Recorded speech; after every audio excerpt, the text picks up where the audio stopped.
pas nous côté, nous ne sommes pas des chanteurs professionnels. Si nous chantons, c'est parce que nous avons beaucoup de joie dans nos cœurs. Beaucoup de joie parce que nous avons rencontré la vie. Et ce n'est pas la vie qui nous sera ôtée, mais la vie éternelle. Ah, il s'est passé des choses ici. Tout le monde a pleuré lorsque la cathédrale a brûlé. Qui n'a pas été ému? Qui n'a pas eu mal? Tout le monde a gémi lorsqu'elle a vu ça. Tout le monde a gémi lorsque on a reçu cette mauvaise nouvelle. Oui, bonne nouvelle, la cathédrale sera reconstruite. La cathédrale va encore porter sa plus belle robe. Mais aujourd'hui, il y a quelque chose dont tu dois beaucoup plus t'en occuper, c'est ta vie. Parce que la Bible compare la vie d'un homme à un temple.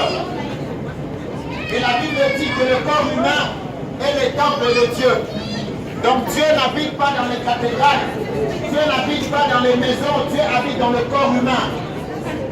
Et aujourd'hui, si tu n'as pas Christ, si tu n'as pas Jésus dans ta vie, sache que ça sera catastrophique pour toi. Parce que ce jour-là, au lieu qu'on pleure sur les cathédrales, qu'on pleure sur le pierre, au temps de la fin, on va se lamenter pour toi. Et toi-même, tu vas te lamenter pour toi. Pourquoi? Parce que tu n'as pas la vie de Dieu en toi. Alors Dieu aujourd'hui appelle tous les hommes à la repentance. C'est quoi la repentance? La repentance, c'est l'abandon du péché. La repentance, c'est l'abandon du mal. La repentance, c'est le détournement du péché. Malheureusement, tous les hommes sont atteints de ce virus qu'on appelle péché. Si vous avez déjà menti, ce message vous concerne. Si vous avez déjà volé, ce message vous concerne. Parce que le péché se couche à votre porte. Et Dieu appelle tous les hommes à la repentance. Abandonner la mauvaise vie pour recevoir la vie qui s'appelle Jésus-Christ. C'est pour cela que cette bonne nouvelle sera prêchée partout. Cette bonne nouvelle te suit jusqu'ici parce que Dieu t'appelle. Parce que Dieu a besoin de toi. Aujourd'hui, t'étends la main. Quand tu as encore le souffle en toi, fais la paix avec Dieu. Quand tu as encore la respiration, approche-toi de Dieu. Ah, je vais entendre d'autres personnes qui vont dire, bon, moi, ces histoires de divinité-là, je ne crois pas à ça. Moi, je crois seulement ce que je vois. Tu crois ce que tu vois? Tu sais que l'homme est composé du corps, de l'âme et de l'esprit. Qui a déjà vu son esprit? Personne. Qui a déjà vu l'esprit d'un homme? Personne. Alors qu'on sait que l'esprit existe. Dieu n'est pas matériel comme vous le pensez. Dieu n'a pas de chair.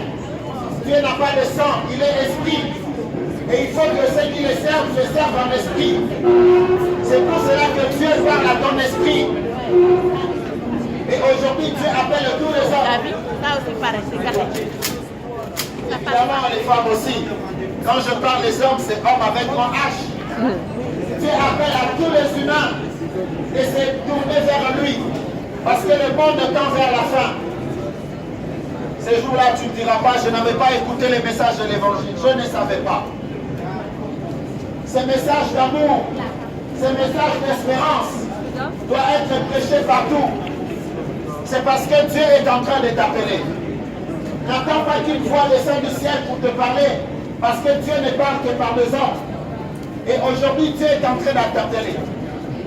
La Bible dit dans Apocalypse 3:20, je me tiens à la porte, je frappe. Celui qui ouvre, j'entre dedans, je mangerai avec lui, je serai avec lui jusqu'à la fin du monde. Amen. Mesdames et messieurs, c'est le temps de faire la paix avec Dieu. Il y a dans l'homme un vide qui a la forme de Dieu. C'est pour cela, quand bien même tu as un téléphone dernier cri, tu as le téléviseur dernier cri, tu as tout ce qu'il faut, tu peux voyager, mais tu n'as toujours pas le bonheur. Tu n'as toujours pas le bonheur. Tu n'as toujours pas le calme et la quiétude que seul Dieu peut donner. C'est pour cela, ce soir, je vous invite à faire la paix avec Dieu par Jésus-Christ. Ouvrez votre cœur et donnez place grâce à Jésus-Christ afin qu'il vous accorde la vie. Parce que lorsque vous allez mourir, mesdames et messieurs, malheureusement, ça sera trop tard. On ne pourra plus rien faire. Même si on prie pour vous, ça ne va rien servir. Ce jour-là, vous serez seul avec le Créateur.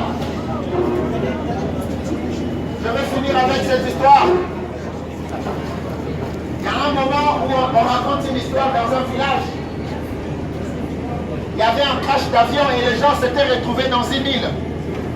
Et dans cette île-là, il y avait tellement rien que tout le monde qui était là était en train de travailler pour aller chercher le bois. Chercher le bois pour préparer, chercher le bois pour se réchauffer, chercher le bois pour être à l'abri. Mais dans cette île-là, hormis le bois, il y avait aussi des matières précieuses. Et il y avait un homme qui était là. Lui, évidemment, il cherchait le bois pour se nourrir. Mais il prenait aussi des matières précieuses qu'il mettait dans sa poche. Pendant qu'il était en train de faire ça, les autres se moquaient de lui. Mais toi, tu passes tout ton temps à rechercher les pierres précieuses. On n'en a pas besoin ici. De toutes les façons, ici dans l'île, on n'en a pas besoin. Passe tout ton temps à aller chercher le bois. Et cet homme avait passé son temps à ramasser, collecter les matières précieuses. Parce que cet homme savait qu'il y a un moment, si on nous sauve d'ici, si on nous fait quitter de ces lieux, ces matières précieuses vont me servir. Et tous les autres étaient en train de collectionner le bois. Cet homme était en train de chercher les matières précieuses qu'il mettait dans sa poche. Et quelques temps après, il y a eu le secours. Ils sont venus les sauver avec l'hélicoptère. Quand ils sont arrivés, il y en a d'autres qui avaient plusieurs bois avec eux. Et ils voulaient partir avec leur tas de bois. Les sauveteurs ont dit, monsieur, on ne peut pas. Vos bois ne peuvent pas entrer dans l'hélicoptère. Et c'est cet homme qui avait collectionné les pierres précieuses qui était le plus riche de tous. Pourquoi je parle de cette histoire? Parce que dans le monde, c'est très bien. Chercher l'argent, c'est bien. Travailler, c'est bien. S'occuper de sa famille, s'habiller, se vêtir, manger, c'est très bien ça.